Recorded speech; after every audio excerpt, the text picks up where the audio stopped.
Hello folks. Even though this video is called Political Spanking, today I'm speaking to you, the non-politicians.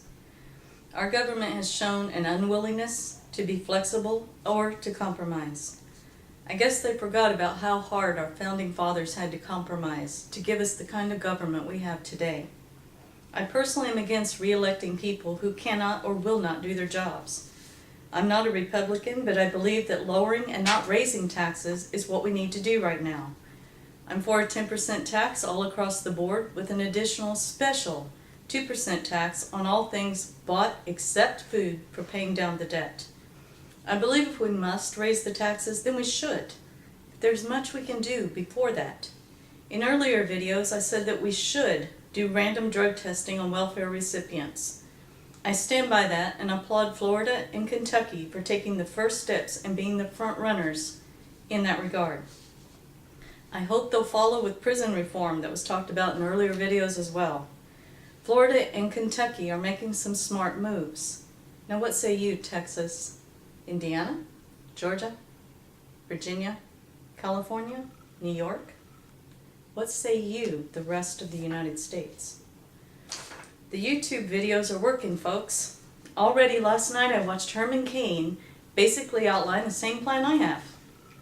He said he hired an economist, and the plan they came up with was 9% flat tax, 9% income tax, and 9% on another front. But this man is a businessman. He knows the ins and outs, and he hired an economist to help him.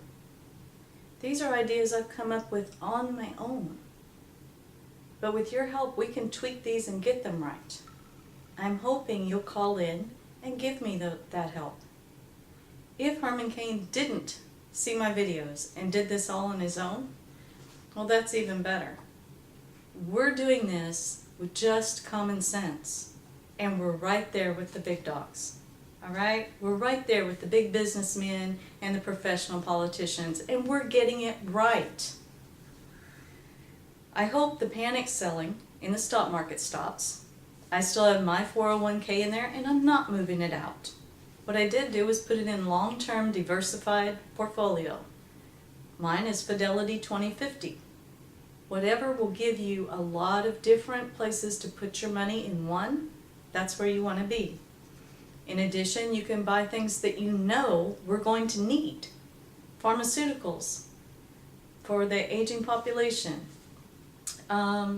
Infrastructure things that run your computer, energy, building materials, and the equipment to do it. You'll be okay. But panic is not the way to go. Remember in the last depression, one bank failed, and people went and grabbed their money from all the rest. That caused more banks to fail. It caused the economy to come to a grinding halt. We cannot afford to repeat what history has already taught us does not work. Panic will not save us.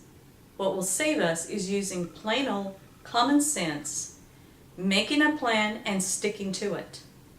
I hope you're with me on that. Now, although I think we should prepare as much as possible, there will be a coming inflation, which means all the prices will go up. Food is already 70% higher than it was last year. We can grow our own vegetables in our backyards, even small upright ones, cucumbers, green beans, we can grow that. Small containers outside apartments, you can grow some of these things. Tomato plants, come on. We can do some of it to alleviate the money that's being drained from our wallets right now. Now, Michelle Bachmann says she'll get gas to $2. Herman Cain countered and said he'll go even lower. And the way he's going to do it is to drill in the United States and flood the market with oil so that the price goes down. Sounds great in theory. But OPEC has and will again simply slow the flow.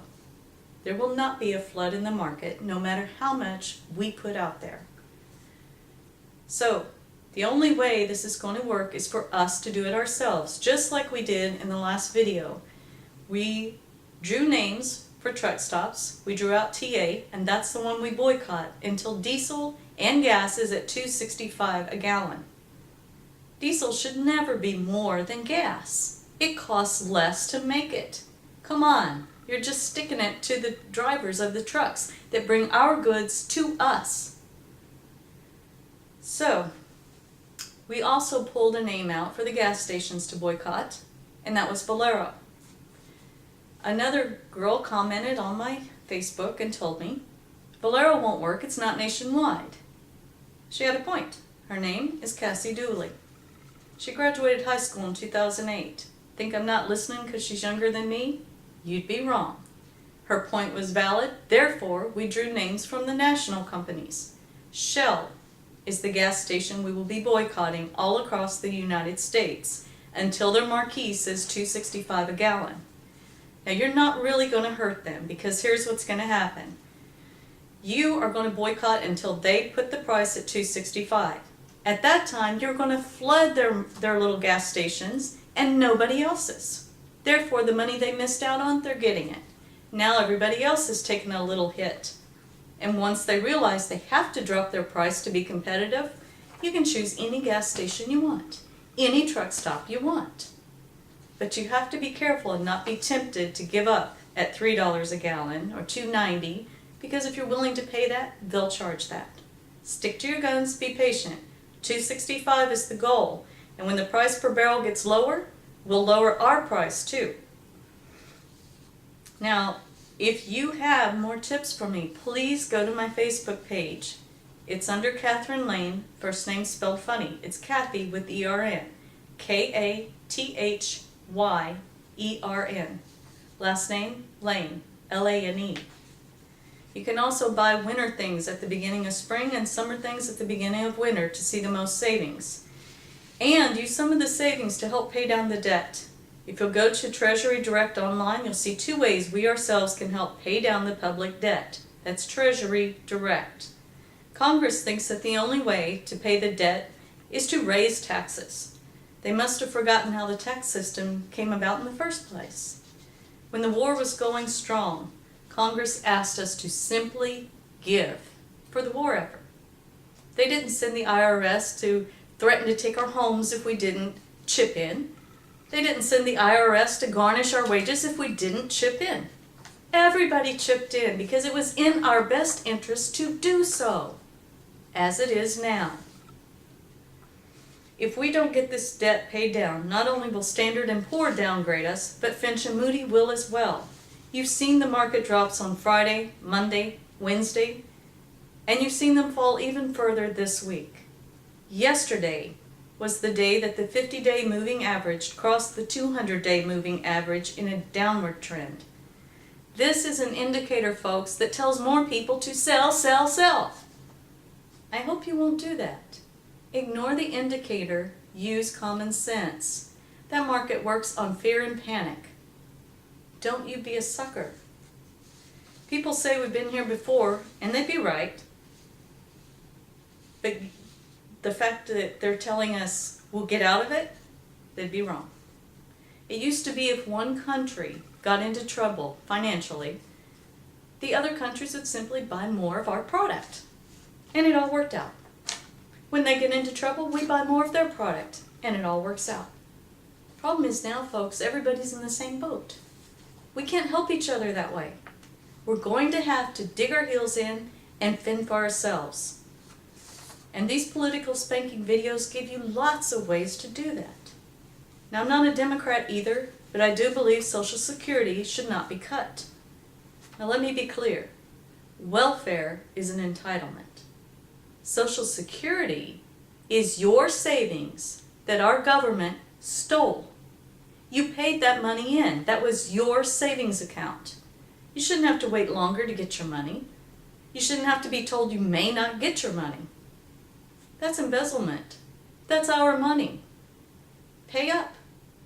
I don't want to hear the excuses. If the money's not there, you need to find a way to put it back. Keep watching Political Spanking, and we'll tell you how to do that. But don't tell us you're not giving us our money. That's just wrong. Now, because our government has shown time and time again that it will not work together for the greater good, I've decided to run for the presidency myself. And I will be a people's president. We need one of us up there, one of we the people, the working middle class, the class that supports the other two, and our own. I can guarantee you if you help me get on Capitol Hill, you will have a voice. Finally, you'll be heard, and there will be common sense put into play. You can count on it, because every single address that I make to the nation, I'll be asking you, what do you think on this? Want to know how quickly you can vote on it? Simple process. Say 9 or 10 p.m. at night when it's all dark, I'll simply ask you, what do you think?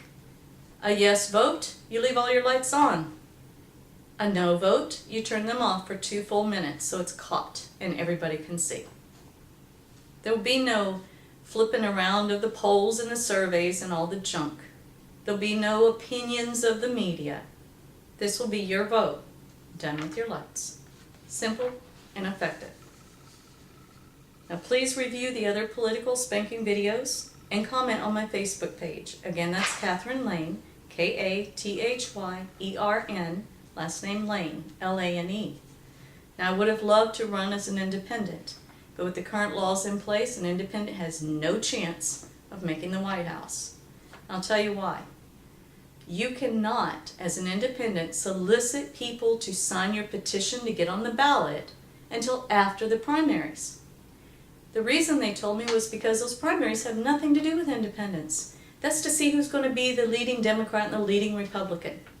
Okay then, by that reasoning, why would an independent have to wait till after they're over to solicit the signatures? You've put them at a disadvantage, so much so that the last primary is in the middle of next year, slightly before November. Well, now you're on the ballot, but how many people even know who you are? So I've decided to flip a coin. And when I flipped it, it came out as a Republican. Now it could have gone the other way. It wouldn't have mattered to me either way. Democrats have good ideas. Republicans have good ideas. What I want to know is why can't we take the good from both parties, add what we think will work, make a good game plan for going forward, and chunk all the junk? Isn't it simple? Can't we just do that? If we could do that, we'd really be headed in the right direction. And I hope you'll support me because a vote for me is a voice for you. Thank you, and God bless.